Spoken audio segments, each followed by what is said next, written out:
आज ज्येष्ठा गौरी पूजन. या निमित्ताने आपले कर्ज फिटणे, बाहेर अडकलेले पैसे परत मिळणे, जॉब मिळणे, बिझनेसमध्ये फायदा होणे आणि आपली आर्थिक स्थिती सुधारणे याकरता तुम्हाला एक अतिशय उत्तम आणि सोपा उपाय देत आहे.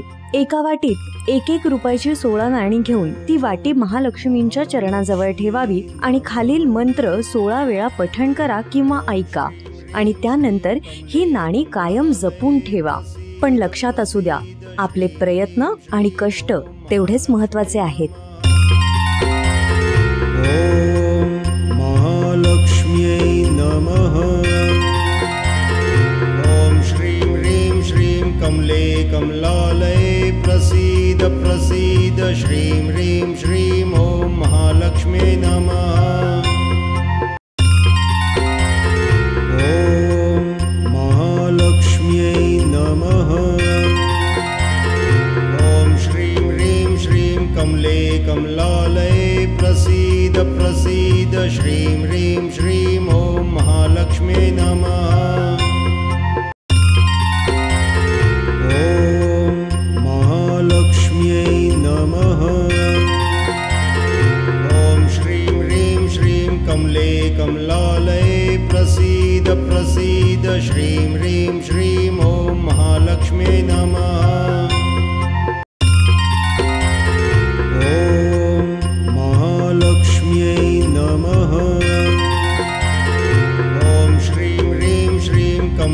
कमलालये प्रसीद प्रसीद श्रीं ह्रीं श्रीं ओम महालक्ष्म्यै नमः.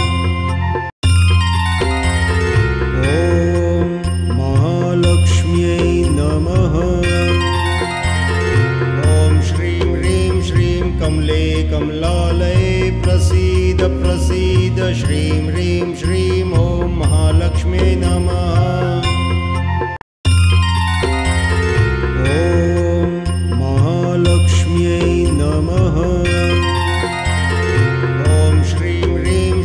कमले कमलालये प्रसीद प्रसीद श्रीं ह्रीं श्रीं ओम महालक्ष्म्यै नमः. ओम महालक्ष्म्यै नमः. ओम श्रीं ह्रीं श्रीं कमले कमलालये प्रसीद प्रसीद श्रीं ह्रीं श्रीं ओम महालक्ष्म्यै नमः.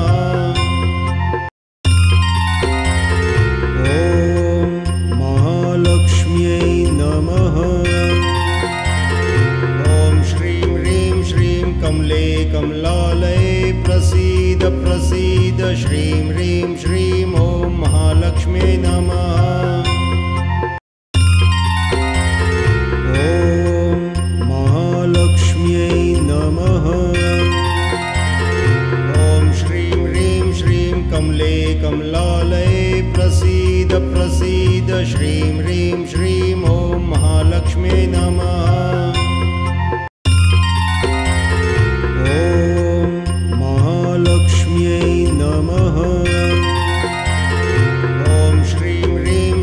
कमले कमलालये प्रसीद प्रसीद श्रीं ह्रीं श्रीं ओम महालक्ष्म्यै नमः.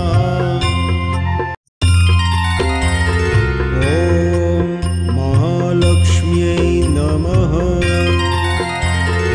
ओम श्रीं ह्रीं श्रीं कमले कमलालये प्रसीद प्रसीद श्रीं ह्रीं श्रीं ओम महालक्ष्म्यै नमः.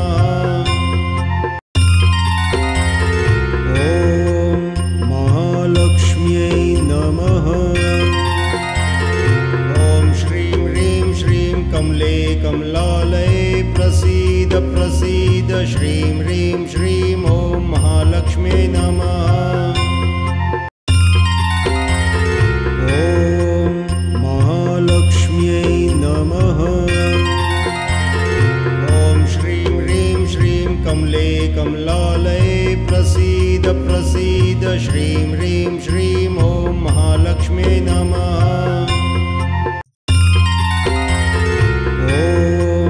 महालक्ष्म्यै नमः.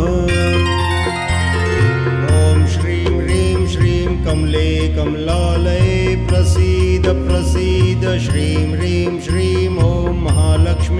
नमः। ॐ महालक्ष्म्यै नमः।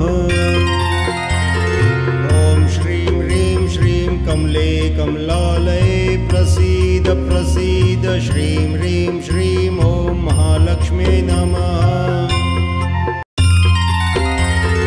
ॐ महालक्ष्म्यै नमः।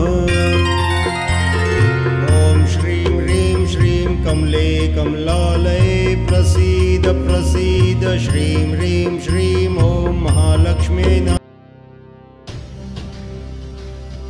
लाईक, शेअर आणि सबस्क्राईब नक्की करा.